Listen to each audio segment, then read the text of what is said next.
If you visit my office, the first thing that would catch your eye is this large piece of something. It looks like driftwood. What is it? Where did it come from? How did it get here? And why is it hanging above my desk? The whole story begins in August of 2000. For those of you less familiar with the Great Lakes, I'm going to use Google Earth to take us to Tawas Point on Lake Huron. One of my favorite places. My brother and I were beachcombing out there on the end of the point in 2000. The water was quite low that summer, and while we searched for pieces of the scow schooner Table Rock, I spotted an object high and dry, here, on a spit of land near the tip of the point. We decided to go out and have a look. In that season of low water, pieces of wooden shipwrecks were showing up all around the lakes. Everything from ship's hulls to rudders to the entire stern of a scow schooner were found. People who owned cottages didn't know what to do with this stuff, so they'd call the Coast Guard and report it. At first, the Coast Guard said, "Bring it in, we'll take care of it." Finally, the Coast Guard simply said, "If it's high and dry, you can do whatever you want with it." Most of these artifacts became bonfires on the beach.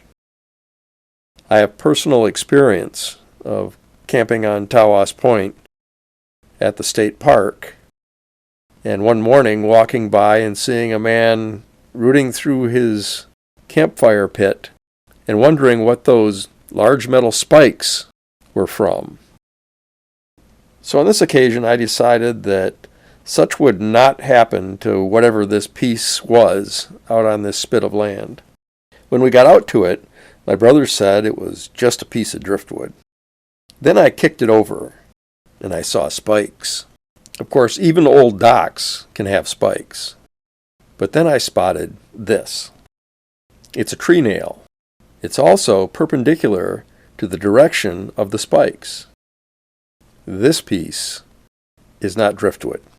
It's what's called a futtock. It even has the curve to the bilge. A wooden ship's hull is made out of ribs, and each one of those ribs is made in sections called futtocks, and they are deliberately shaped in order to give you the curve of the bilge and the curve of the hull. So, knowing that, I recovered the piece.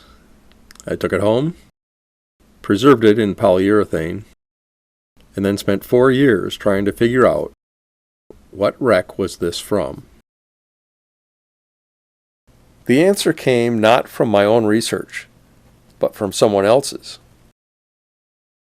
On that same trip to Tawas in 2000, I met Dr. John O'Shea, and we investigated the remains of the wreck of the schooner barges Midnight and Mears, which were just offshore from his cabin. That event inspired him to form a team of researchers to study the entire area from Sable to Tawas. Out of that came this book, Shipwrecks of the Sable Shore region of western Lake Huron.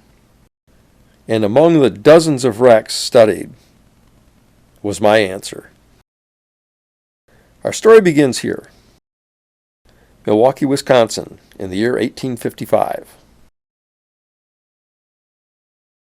Launched was the 110-foot, two-masted schooner May Queen. Similar to the boat seen here, as there are no drawings or pictures of the May Queen.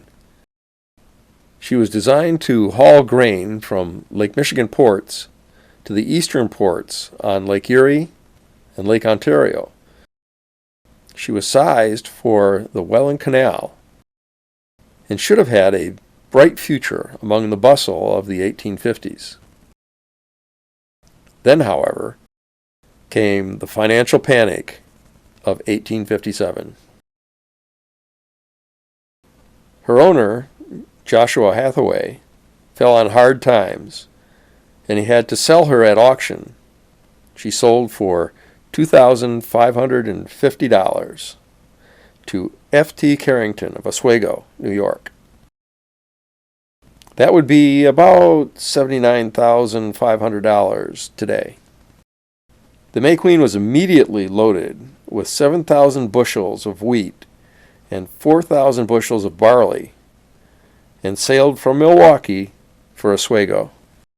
On the night of November 21st, 1859, while downbound on Lake Huron on that very trip, the May Queen was in a late-season blizzard.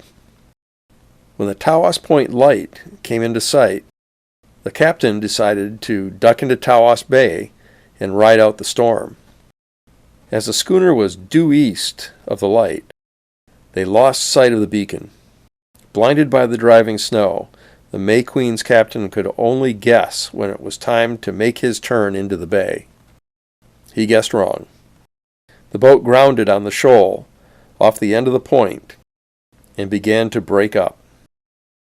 Her crew cut her sails up and then climbed into the mast and rigging. This was a common survival technique.